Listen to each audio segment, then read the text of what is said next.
regulation after regulation. I think there are outdated regulations that need to be changed. 185,000 pages. Without public accountability and transparency, there will be no public support. Is this really the best we can do? If there's a regulation that doesn't make any sense, why do you keep it? Do you know who wrote the regulatory laws you must comply with? Welcome to the Regulatory Transparency Project's 4th Branch podcast series. All expressions of opinion are those of the speaker.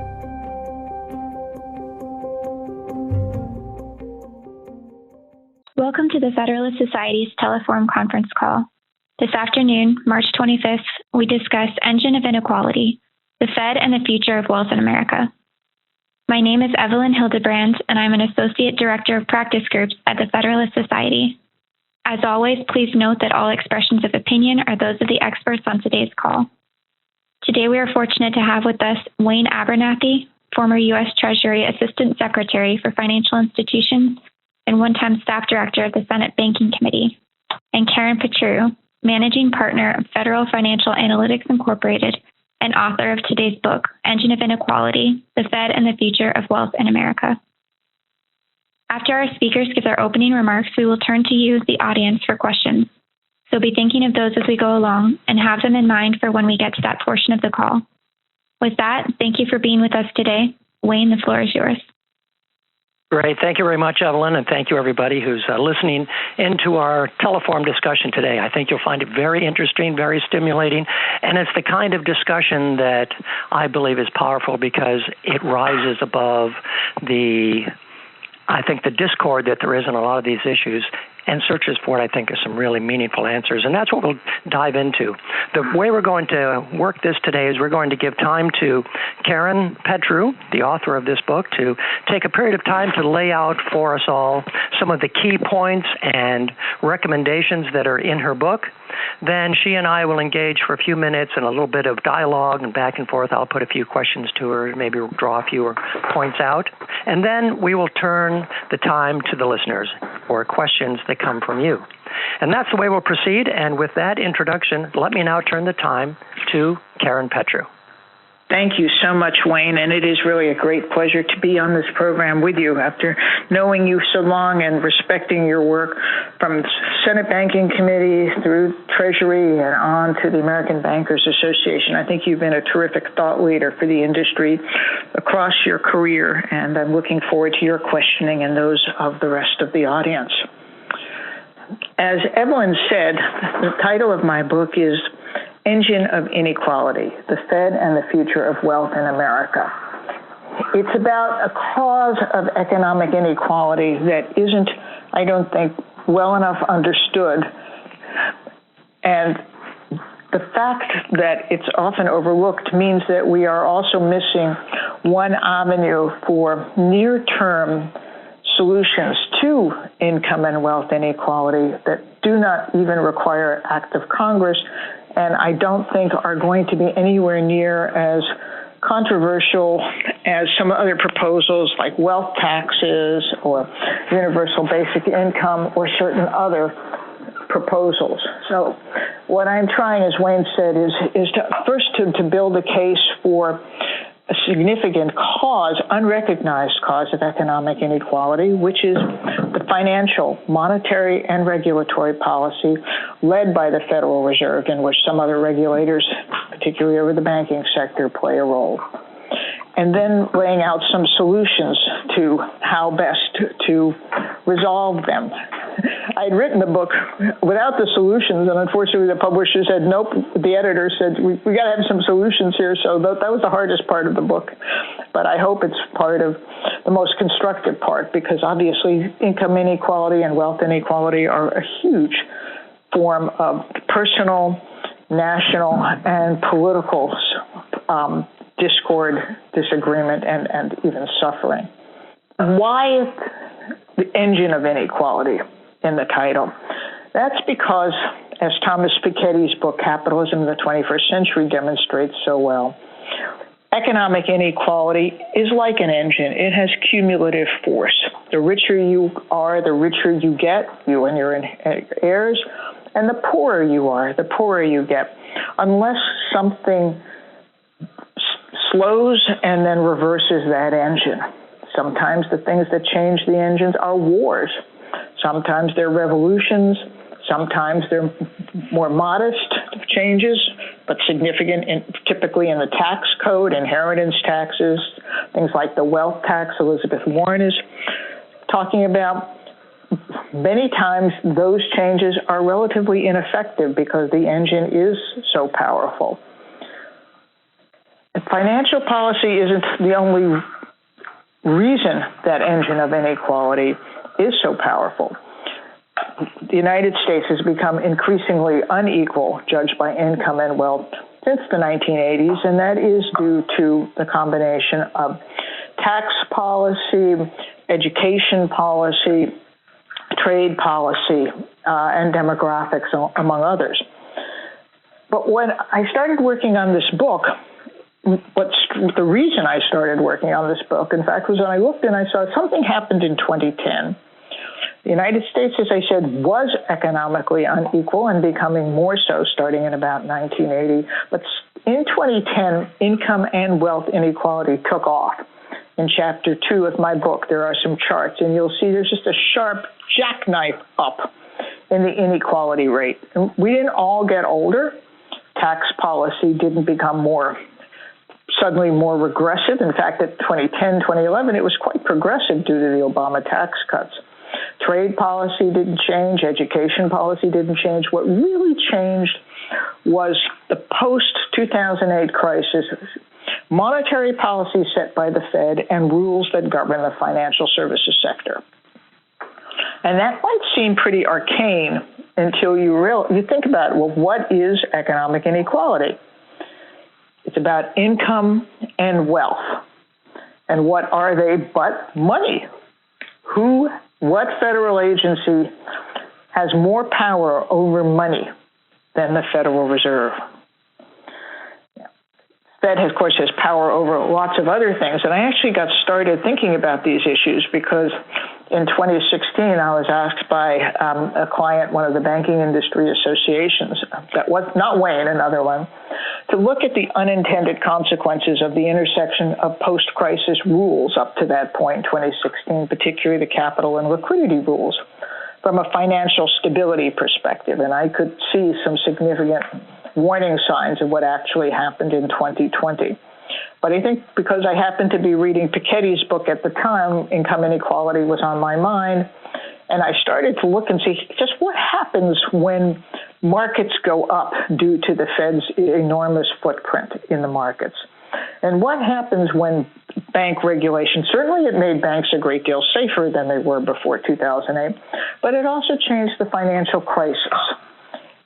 And I ran those ideas by, I was invited to give a dinner speech right before the election in 2016 by a group of global central bankers. And I ran these ideas by them, and they were actually, maybe we are having an inequality impact, and maybe we should start thinking about it. And I decided that given how much drinking was going on at the dinner, they might not think about it hard enough, and I decided to write this book.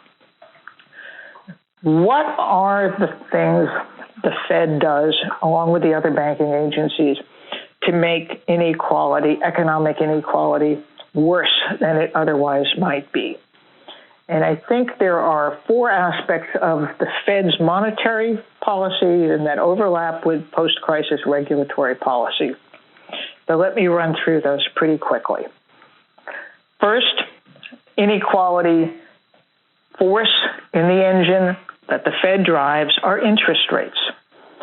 And interest rates since 2008, and especially after 2010 when the economy began to recover, had been very, very, very low. Most of the time from 2010 to 2020, negative when judged against inflation, i.e.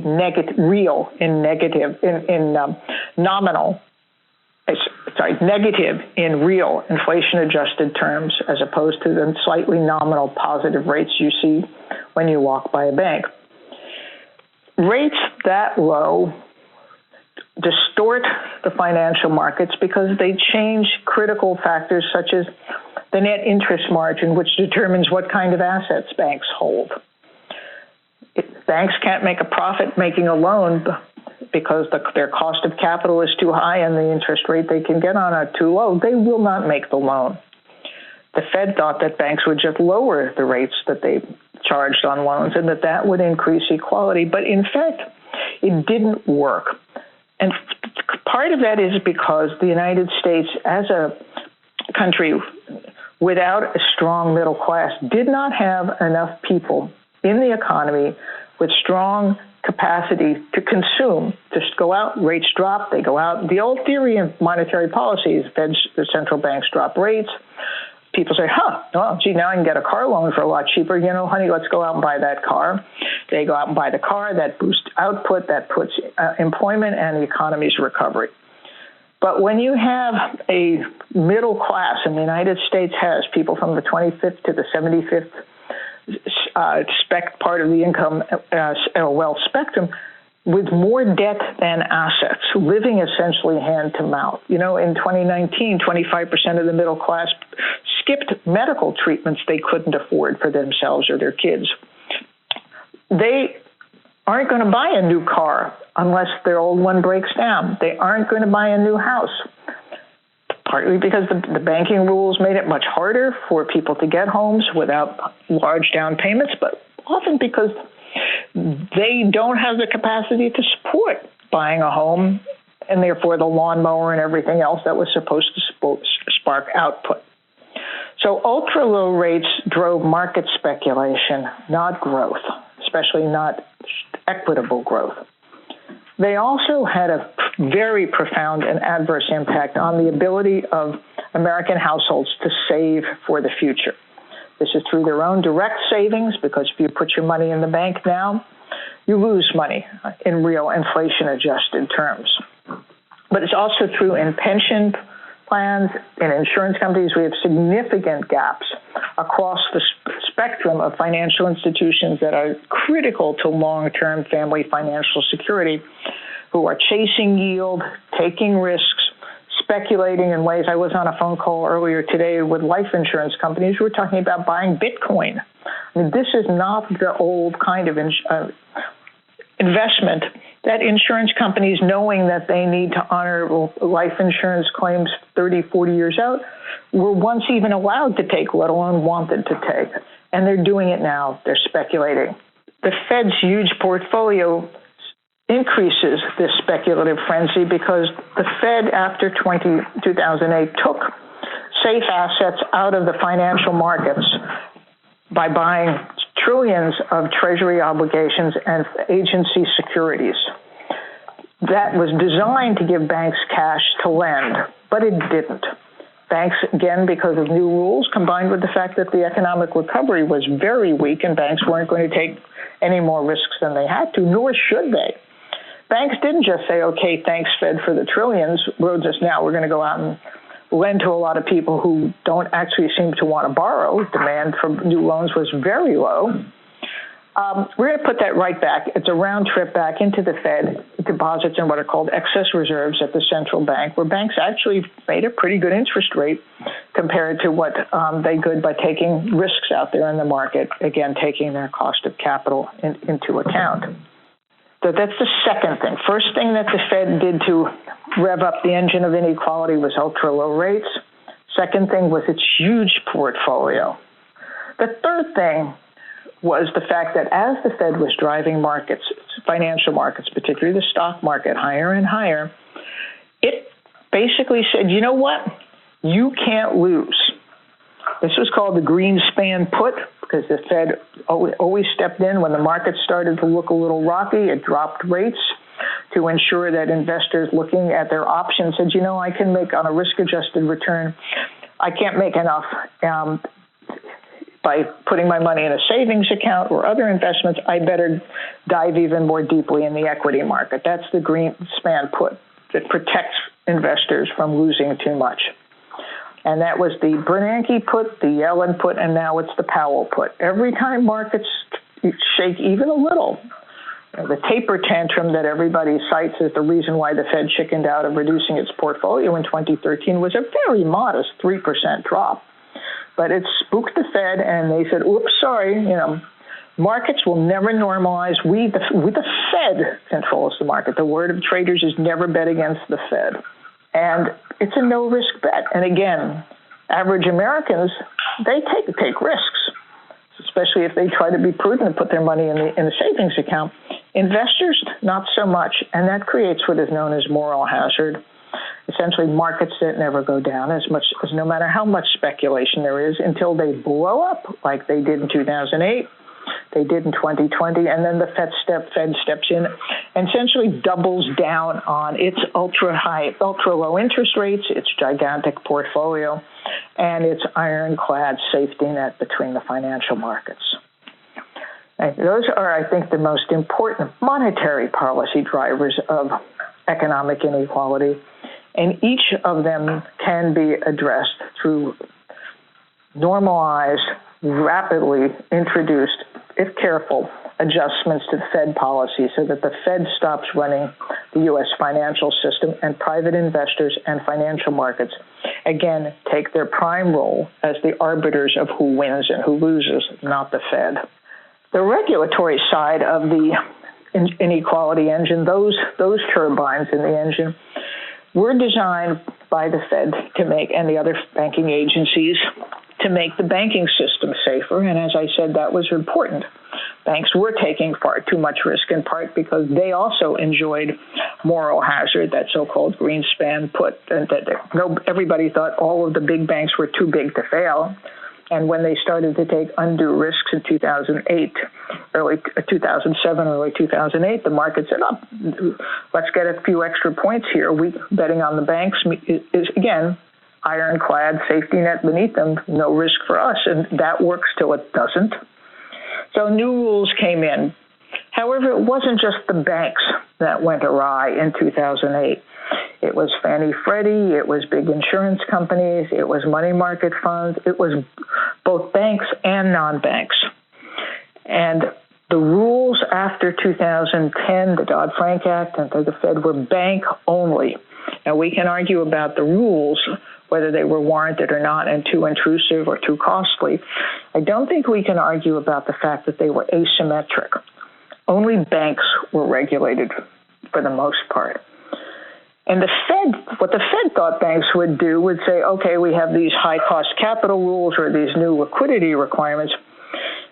The Fed said, banks can afford them. It's only going to cost them a little bit of this, a little bit of that in terms of reduced profitability. So the banks can certainly handle these rules and keep their business as it was, taking deposits and making loans. And the banks looked at them and said, we can't, on a risk-adjusted return on capital, make the kinds of profits our investors require. The Fed is right. Maybe the profit isn't harmed that much, but investors don't like profits that are lower even by a little. So we are going to change our business model. And every bank in the United States changed its business model as the post-crisis rules came into effect in the midst of a very weak recovery. And the basic business of banking disappeared, went to the government through Fannie and Freddie, for example, for mortgage finance and Ginnie, or to non-banks.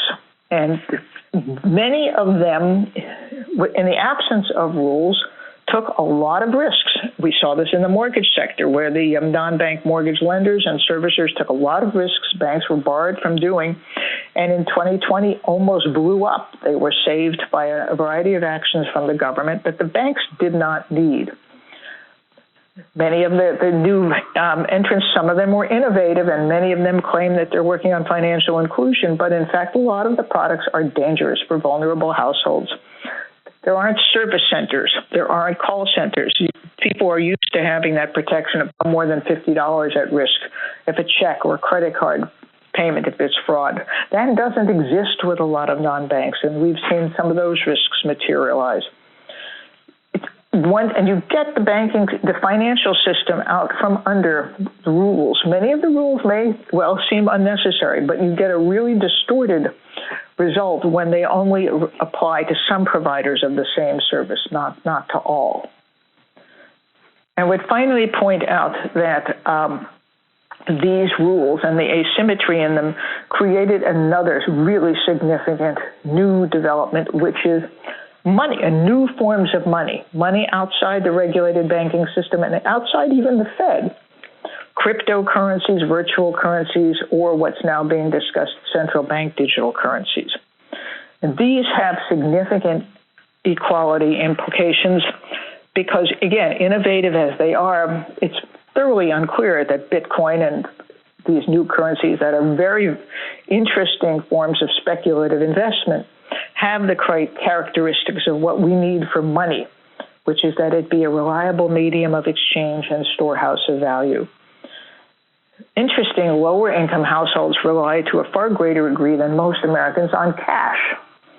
And the importance of preserving a central bank that has a reliable payment system with sufficient private sector participation to ensure speed, efficiency, and finality is important. And I would emphasize finality because we're all really used to writing a check or sending funds to somebody and knowing that it's going to get there, getting paid. You know your money direct deposit into your banking account actually gets into your banking account. For all the fact we take that for granted, that's a relatively new development.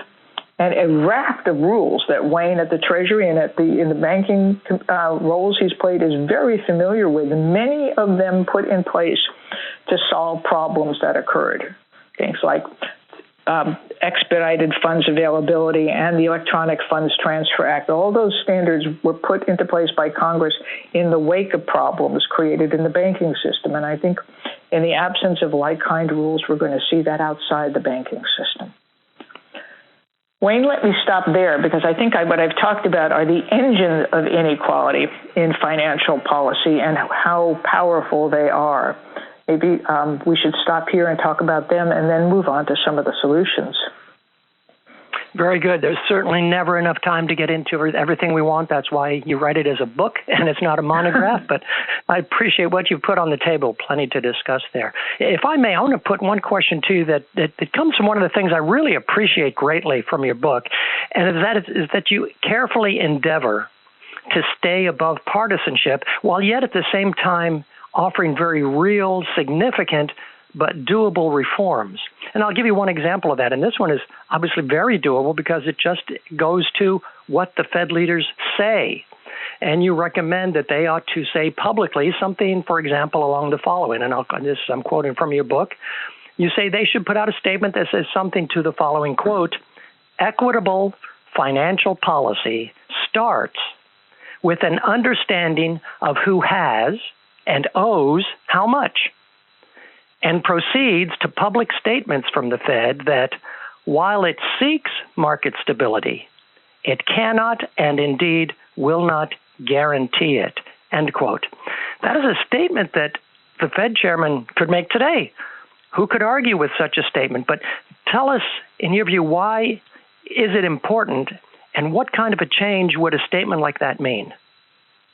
I think it's extraordinarily important because I just do not think the American economy or markets will live up to their full potential if only one entity, an all-powerful, well-meaning, all-powerful, bureaucratic, risk-averse Fed is in charge. The Fed should be risk-averse in charge of things like the payment system, so it doesn't say, hey, let's see if this works, and then the whole payment system blows up. It should be risk-averse when it comes to rules. Let's see if banks can get away with X, Y, Z. And that's not.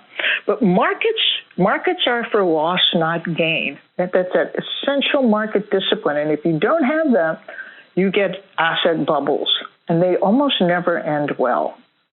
That's great. In essence, I think what you're saying is they ought to be saying we're taking away the put. That's right. Yep.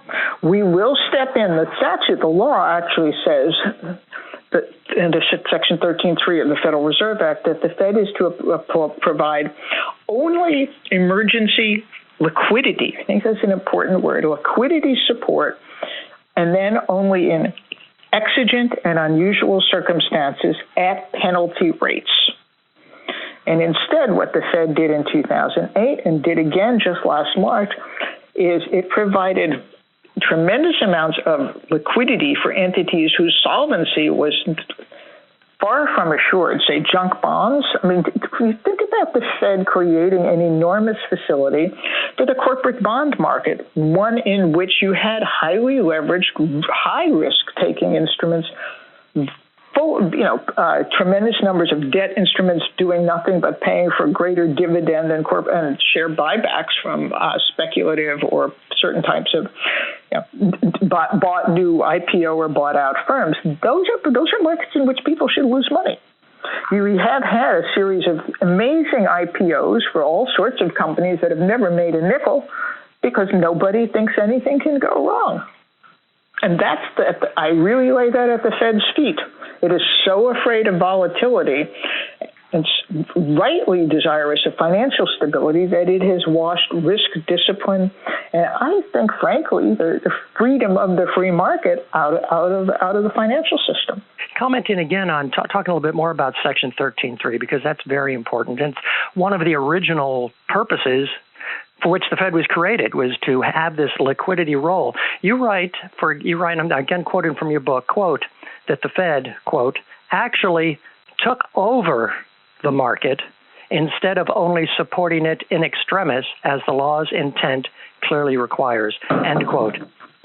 Can the Fed, now that they've established this precedent, can they back out of its control of the financial markets? Well, I say this in the book. I mean, every one of us, we've all been driving our kids around, in kids' safety seats in the back seat, and then as they get older, you let them out of the safety seat, but you still strap them in, really tightly. And then one of these days, the kid wants to drive the car. And this is where the Fed has had the market in the safety seats, facing backwards, double strapped in, and it's driving the car far better than the kid could as it grows up. But first of all, the kid's a lot bigger than that kid in the safety seat. And secondly, eventually, they have to learn to drive. Otherwise, the parent, i.e. the Fed, is going to be driving them around to their retirement home. It's just, it certainly satisfies the worried central bank that somehow, there will be financial stability because it has promised it, and the low it is so, but it is not a recipe for freedom, experimentation, and again, the risk that uncovers new opportunity. So even though they say, or they would say, as you recommend, that they're taking away the guarantee, that they're not going to guarantee that the markets are going to go along smoothly, they need to take specific action to demonstrate they're not just saying it. They actually have to demonstrate they mean it. I think they do. I mean, there are technical details here. As I said, in the Dodd-Frank Act, Title 11 tried, because there was so much, I think, correct congressional opposition to what was viewed as the bailout of the big banks, the bailout of AIG, the bailout of Fannie Freddie, and these are all different, and there are discussions about them. But the fact remains that the money market funds, there was a whole lot of taxpayer money being flung around in 2008, often for companies that no one would have ever thought had the safety net strung but beneath them, and most of whom never should have had the safety nets strung beneath them. So Congress in 2010, on a bipartisan basis, I think, Wayne, you would agree that this was Democrats, Republicans, really progressives and populists. The middle was a little uncomfortable with this, but both sides of, the farther ends of the political spectrum really agreed that they did not want the Fed bailing out giant financial institutions. It's just really seen as not the way the American financial system is supposed to work. So Title 11 says to the Fed, again, you can only provide the kind of support you did in 2008 in limited circumstances, unusual exigent ones, and then not to bail out companies, only for what is a traditional central bank purpose, discount window, liquidity support. More broadly, okay, fine, the financial system is now a non-bank one more than a bank one. You can do it for non-banks, but you still have to do it at penalty rates, again, and only in exceptional circumstances. And then Congress directed the Fed to write rules saying exactly what I now wanted to say, which is that, you know what, we won't do this unless we really, really have to, and then we're going to do it in the smallest possible amounts of liquidity-only support, and it's going to cost you.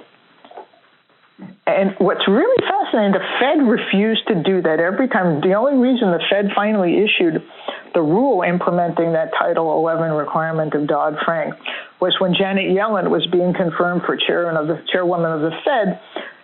Senator Elizabeth Warren and I think Senator Shelby, I'm not sure, basically said, we will not approve until the Fed issues the rule saying how it's going to implement these 13(3) powers. So what the Fed did in its wisdom was issue a rule that basically reiterates the statute and then leaves it all possible options to do exactly what it did in 2020, which was bail out, junk bonds and exchange traded funds. It really is very afraid to let the kid drive.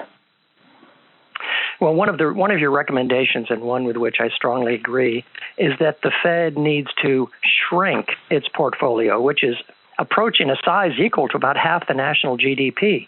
You write that the Fed used its portfolio, again quoting from your book, quote, not for full employment or price stability or moderate rates. I point out those are the three. It's not a dual mandate, the Fed. It has three mandates. I'm continuing your quote. But instead for the Fed's preferred definition of financial stability, which you then give as their preferred definition, financial markets that never go down more than wealthy investors would like or high-risk companies can endure. So that's your statement about shrinking the portfolio. The question I have is, how in practice do they do it? They do it first by saying it. The Fed's a huge fan of forward guidance, so the second of my Fed solutions is forward guidance. And just, I do not think the Fed should lob bombs into the marketplace. It needs to warn them and be gradual, because by now the system is so dependent on the Fed in every aspect of stock market prices, bond market functioning, and so much else. The Fed has to move with caution or bad things will happen. A spooked market is not a good market. It should start by saying, as it tried to do in 2013. Bernanke hinted, he didn't even say, he hinted that the Fed would reduce the portfolio, the bond market through the now famous tantrum, and the Fed chickened out. I think the Fed needs to say, this time we are serious. When we believe the economy is recovering, we will reduce our portfolio to the greatest extent possible as quickly as possible. I think that's all it has to say, and then not chicken out when the market gyrates some, because it will. No, that the taper tantrum, spooked the market. The Fed, as I said, it was just barely a 3%, not even a correction. It said, oh, never mind. This time it has and hold its course. It can, I'm sorry, go ahead, Wayne, please. No, you please, go ahead. I was going to say, and there are ways the Fed can start doing that. For example, of the now $7.5 trillion, soon to be far larger trillions on the Fed's balance sheet, the bulk of those are Treasury obligations. Why does the Fed keep holding on to these Treasury obligations, using, dramatically affecting it and increasing that by changing the way the bond market works? Because everybody knows that how much is the Fed is going to buy close to $120 billion of Treasury obligations each month. The market counts on that and sets prices accordingly. Just first of all, slow down the purchases, and secondly, the Fed is part of the federal government. Just basically forgive the Treasury debt, as opposed to this round-trip cycle in which the Fed holds all these Treasuries, pays interest back to the Treasury, and then pays interest back to the Treasury. It's just it's insane. Shrink the portfolio by basically make it disappear. Well, I think as somebody pointed out to me, which folks don't, I think, fully understand, the Treasury and the Fed are all part of the same organization, the federal government. When the Fed is borrowing Treasury securities, it's the government buying its own product. That's right. Absolutely. Yeah. I want to ask one more question, if I may, and then let's open the floor to questions from our listeners, if I may. And the question really is to ask you to expound a little bit more upon one of the points you make about ultra-low interest rates. In your book, you say the following, quote, ultra-low interest rates fundamentally eviscerate the ability of all but the wealthy to gain an economic toehold. Tell us a little bit more about how these ultra-low interest rates are so harmful. The reason is that ultra-low rates create the strong incentives we've discussed, combined especially with the Fed's big portfolio and the ironclad safety net. All three together create strong incentives to invest in financial markets, because that's where we've seen since 2007, the return on if the S&P is up 162%. And that's a lot. The return, and you would say, well, look, lots of Americans own stock. Well, many in the middle class own some stock through 401ks, but the top 1% of the United States owns 53% of American equities, and the top 10% owns 88%. So the benefit of rising financial markets are hugely and disproportionately enjoyed by the very few and the very wealthy. The top 0.01% of wealth last year alone increased their wealth $4 trillion through equity blanket pricing. Lower income people, unless they have 401k plans, don't have access, whether it's through mutual funds, through other investment vehicles, through brokerage accounts, into the market, because it takes education. And even with, we've seen a significant change with zero commissions and fractional shares, the kind of Robin Hood, GameStop events, which are worth a whole discussion in their own right. But why does that happen? It's because those investors also know they put their money in the bank, they lose. The same person who couldn't put their money in the equity markets lost a quarter, and actually close to 30% of their money by putting it in the bank over that same period of time. There's pension funds and insurance companies, I said, acting on their behalf, face the same problem, with many of them going broke. It is impossible to secure a home down payment, save for a child's education, or a retirement to traditional way of putting money aside, because you lose money given what the interest rates are after taking inflation into account. And this is not a change, as you point out, that would require a change in the law. It's a change in a policy that the Federal Reserve has complete control over, or at least significant control over. They don't completely control those markets, but they significantly influence them. I would be a lot more convinced that ultra-low interest rates stoke the kind of economic growth the Fed keeps touting for them if it had worked. From 2010 to 2020, we had the weakest economic recovery in U.S. history, the greatest increase in income and especially wealth inequality, and yet another financial crash in 2020. That is not a good record for ultra-low interest rates. Yeah, you make a very good point, I think, in your book, that ultra-low interest rates don't stimulate the broad membership of the economy. It stimulates only part of it. That's right. And a part of it that, frankly, was well situated. Yep, that's right. Well, let's open the floor to questions from some of our callers. Ellen, if you would give people the information they need to know to offer a question. Absolutely. Thank you. And I'll now turn the floor over to our first caller. Please go ahead. This is Bert Ely. Karen, I fully agree with you about the enormous negative impact on most people in America about low interest rates, and I wish more people would particularly inside the Beltway, would come to appreciate what that negative impact is. I have a somewhat related question. Just before this teleforum started, I listened to a on the record Women in Housing Finance program with Charles Evans, the president of the Chicago Fed. And I emphasize it was on the record, so I'm not speaking out of turn here. But he talked about inflation, which of course is a related factor here, and he said that it was a problem for the economy if inflation was too low. And then he started talking about the Fed's target of a 2% inflation rate. My question for you is this. In the context of what your thinking is about where nominal interest rates are, do does shall we say, the average middle class person, working class person, really benefit from the Fed having the level of tolerance that it has today for inflation, or is inflation, over time going to be really harmful to middle class, working class folks? I think it's a terrific question, Bert, because as Wayne pointed out, my book lays out in considerable detail, the Fed's mandate is triple.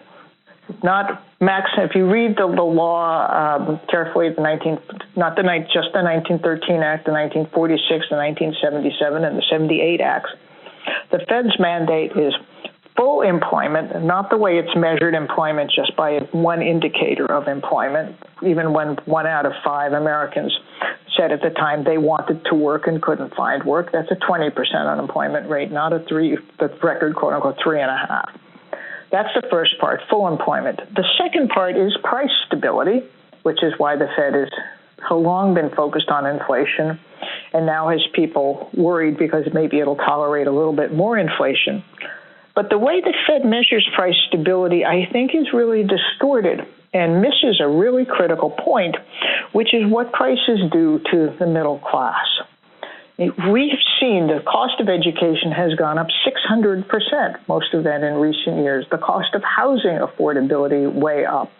The cost of, because the economy has been so weak, you can look and say, well, household income is up. Well, and the Fed prided itself on that through the 10 years up to 2020. But the reason household income was up wasn't because real wages were up. It was because in most households, more people were working more hours and more jobs. And that meant more child care, so child care prices go up. Medical care, in 2019, 25% of the middle class skipped medical treatments they couldn't afford. So I would, rather than focus on this mythical 2% inflation target that the Fed has and who wins or loses, whether markets don't like it or consumers, particularly low and moderate and middle income households, but what does it cost to be a low, moderate, and middle income consumer, and can you afford that? Are the prices critical to you, to your family's security, safety, and long-term prosperity? Can you afford that, particularly if you're in the middle class? And the answer to that is no. The price stability needs to be measured, in my opinion, with distribution of realities kept firmly in mind, not just the market, but bond investors think. Thank you. Next question. Great. We'll now move to our next caller. Go ahead and ask a question. This is kind of a basic question, but you noted that the Fed has been buying all these bonds from the Treasury, and you say it's just buying from ourselves, which I guess it is, and you suggest that the money all just be given back. I just don't know what kind of an effect that would have, and if it would have no effect, then how did it have any effect to begin with when they purchased them? Because when the Fed purchased it, it bought them from private investors. It didn't buy the bonds if the Fed had just bought the Treasury bills when the Treasury issued the bills, it would have had no effect, because it would be like if you're standing in the shop and you walk across, from behind the counter and you grab a candy bar and you eat it. It's your candy bar, you eat it, so what? You don't have to put money. But the Fed put money in the cash register. And that money went to private investors. And the Fed's goal was to stimulate economic growth by basically giving banks and non-banks as well all of this cash. So now it's holding on to these treasuries. Essentially, it forgives the treasuries and the cash stays out in the market.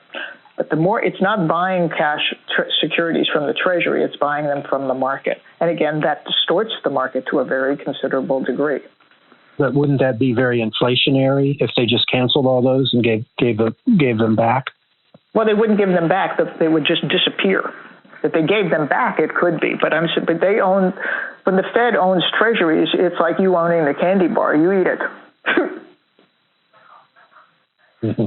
And by the Fed holding those treasury securities now, again, because the Fed is part of the federal government, there really isn't more than a paper difference between whether the Fed's holding them or the Treasury is holding their own securities again. If people recognize again that the Fed is already part of the federal government, isn't that the key point here? I think it is. Yeah. Some people say the Fed is monetizing U.S. debt. Essentially, it's supporting the debt market and dramatically affecting the price of treasuries as opposed to letting the market do that. If now with our huge deficits, if the Fed weren't creating artificial demand for all these treasuries, investors would demand a lot more to hold them. Now they know they can just recycle them back to the Treasury, get the cash, and get out of there. It's a very different market. Now that reduces the cost of government borrowing, but again, it's artificial. So is that the same as being inflationary? It could be. Over time, it could be, but it's a little bit, yeah. But there are a lot of other aspects to that. So with the deficit itself is per se inflationary, potentially inflationary as well. Isn't the fact is that we've had inflation and it's just in equities and real estate and it isn't in prices, everyday prices? Isn't that where the bubble is? Well, I think those asset valuations is a little bit different than inflation. That's markets driving up the prices rather in terms, you can call it inflation, but it's typically thought of as asset valuation increases. Okay, thank you. Thank you.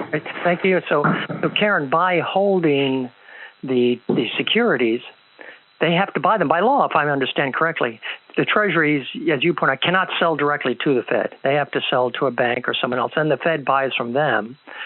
So if the Fed were to reduce its portfolio, there might be an inflationary impact of that. But afterwards, if they follow your advice of not allowing the portfolio to expand greatly like it did in the past, then you're taking away the chance of that being a source of inflation in the future. I think that's right, because the government would have to recognize the cost of its debt, and that would begin to suspend fiscal spending. We would start to have a more real economy. Now, I'm not actually opposed to the fiscal stimulus necessary for the COVID rescue. These are extraordinary times. I am opposed to the Fed trying to manage the market so none of this matters. This really does matter that we're borrowing trillions of dollars. I think the Treasury, taxpayers, and Congress need to have to reckon with the reality, and they won't until as long as the Fed is. Earlier, which is that they've taken the discipline out of the market, and I think what you're recommending is putting that discipline back into the market so that people recognize the risks that they have, they recognize what they're doing, and then they would be able to see what impact that's having all across the economy. And they'd manage it better. We don't have to manage. We can look at what's going on in the equity room. Nobody has to manage risks because the Fed says there aren't any. We're ready for another question from the floor. Wonderful. We'll move to our next caller. Hi. Really interesting points. Sounds like a great book. And that was my point as well, because wouldn't it be the case that if the Fed stopped buying treasuries or stopped trying to increase demand for treasuries to lower the interest rates of those bonds, that the interest rates would go up, and a huge amount of federal debt exists that is in short-term notes. As a result, you'd have all kinds of fiscal problems for the federal government. And wouldn't it actually be better if the federal government ran a surplus, as we did in the 1990s and the later 90s, when the economy was doing great? Thank you.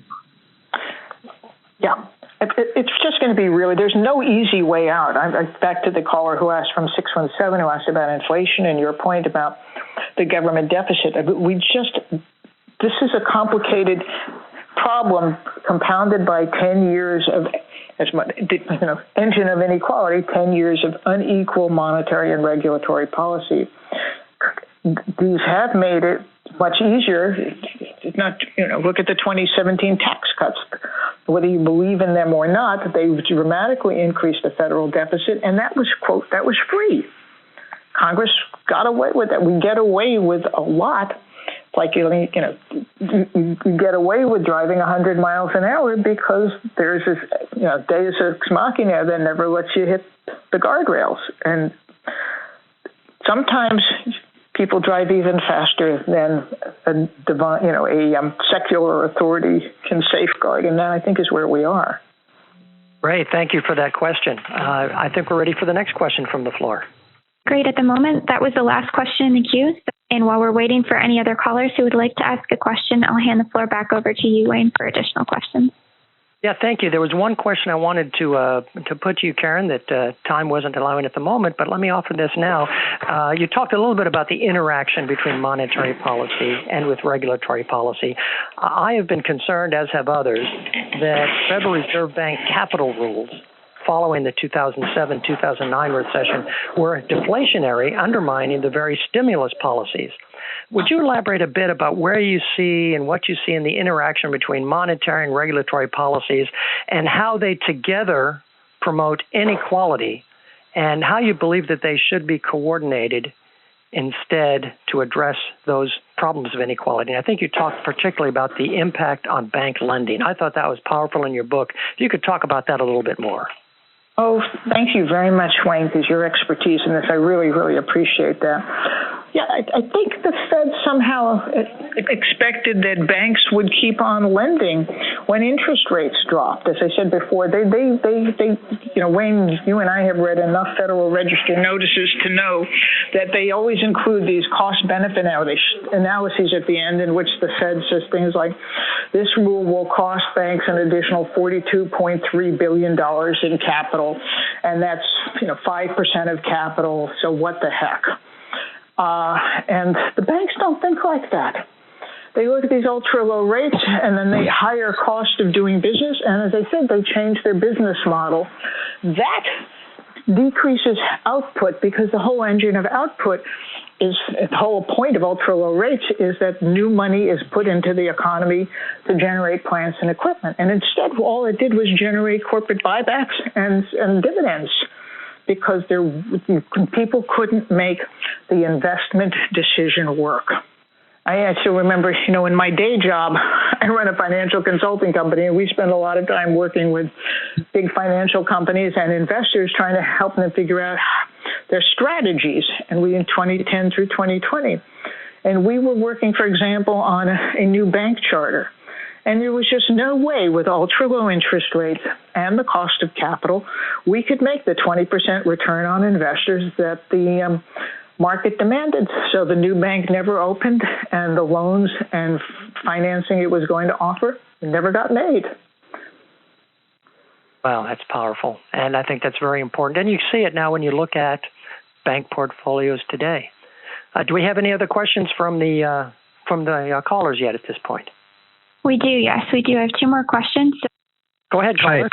Hi again. I certainly agree that this is unsustainable. I mean, I thought trillions in quantitative easing was going to come to a bad end, but it seems to go on and on. And I mean, what goes up does have to come down. But what is going to precipitate an understanding or the bad? What's going to bring about the bad end of this? If everybody sort of just holds hands and agrees that modern monetary theory works, and we keep doing this, I just don't understand where it's going to end. It seems to me the longer we let it go on, the worse the reckoning is going to be. Sorry, a long question. No, it's not a question. It's the reason why I wrote my book. I don't need to sell books. I have a nice living, and I don't need things to do nights and weekends because I have a life. I wrote it because I fear the worst, and it's not just in the financial markets. I think we've seen in the electorate, and we have seen, look at what happened January. So this is a very angry country. And a lot of people have reason to be. Look at whether it's in the GameStop sagas where people are doing all sorts of crazy things because they think the market is rigged, that they don't have a fair chance, or people feel that they're working really hard and they're not getting ahead, so it must be somebody else's fault. People are just furious. Racial equity issues, which I think point to the fact that, African Americans today are worse off than they were before the Civil Rights era began in terms of income and wealth equality. They are home ownership rates and the rest of this. The promises were never kept, and people are pretty angry about that, and that's really destructive. It's very dangerous, especially with fragile markets and a propped up government deficit based in part on the Fed's willingness to support it. there's a lot of moving pieces here, and none of them, in my opinion, are well greased other than to power the engine of inequality. What I'm very optimistic about, though, and I think that is a dark picture ahead, but your point is a lot of the reforms you're recommending do not require legislation. These are things that the Fed and the other bank regulators have authority to do now. Yeah, I don't think financial policy isn't the answer in entirety. There is no easy answer like that, but it's part of the answer. And as you say, Wayne, I think it's the easiest part of the answer. And it's very important to remember what I said at the start, that inequality is an engine. It's cumulative. So let's say, and I think we make education better, and kids starting in low-income kids now have a far better shot starting in pre-K and K and first, second grade to get ahead, to get their reading scores, all that up. That is going to take a full generation before those kids start to be part of the national economy, and by then it's going to be even harder unless we act within the easier scope of solutions like financial policy reform to give them a better chance. We cannot wait another generation. As I said, the country's too unequal and way too angry, I think, for us to assume we have time. Yes, I think we got one further call that we can have time for, and I think there's one more caller on the line. Is that right? There's one final caller on the line, yes. So I will turn the floor over to our final caller. Yes, hi. This is Steve Dewey calling. First of all, thanks very much to Wayne and Karen for this discussion. I found it very fascinating discussion. I would like to, I actually really like the comment from the previous caller. I'm very concerned about the direction that our country's heading and how and the direction the Fed has taken. The Fed just seems to be getting more and more involved in our economic activity. So my question is, if it becomes so bad, is it feasible, and would you agree that the Fed could be phased out? I know that sounds radical and it's probably, very unrealistic, but if we got to a point where, say, inflation got really out of hand and the public sentiment really turned against the Fed, could the Fed be phased out? And if so, first of all, do you think that would be desirable? And what would our role be without a Fed? How would that look if we did not have a Fed? My first goal would be to fix the Fed. I think, as we said, that's very feasible. And that would be preferable. When the United States did not have a central bank, we needed J.P. Morgan to save the financial system. There is a role for stabilizing force in the economy, and I think a properly managed central bank is that force. It plays an important role, and it needs to be independent of political interference so that it can play that role without regard to election futures, as opposed to dropping rates to make artificial sugar high, those kind of things before elections.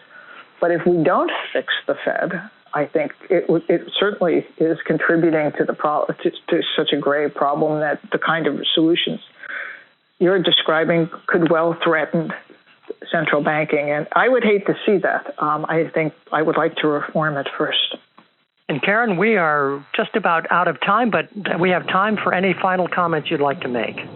Well, I'd like to thank you, Wayne. Terrific questions, particularly from you know lots more than I do about the national debt after your stint at Treasury, and I really appreciate your perspective on it and the important points you've made to bring out the message of my book.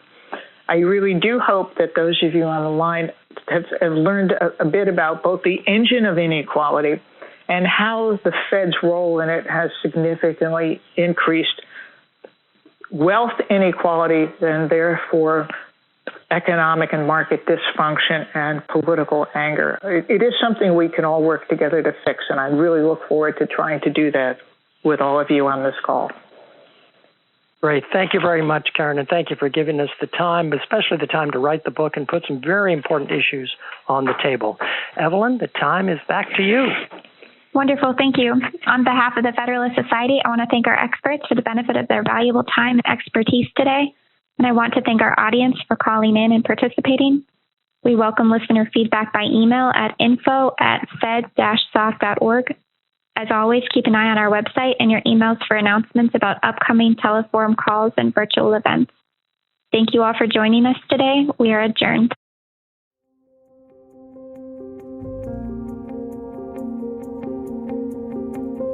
On behalf of the Federalist Society's Regulatory Transparency Project, thanks for tuning in to the Fourth Branch podcast. To catch every new episode when it's released, you can subscribe on Apple Podcasts, Google Play, and Spreaker.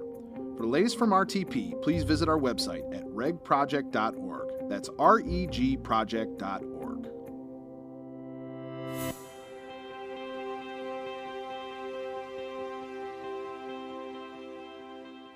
This has been a FedSoc audio production.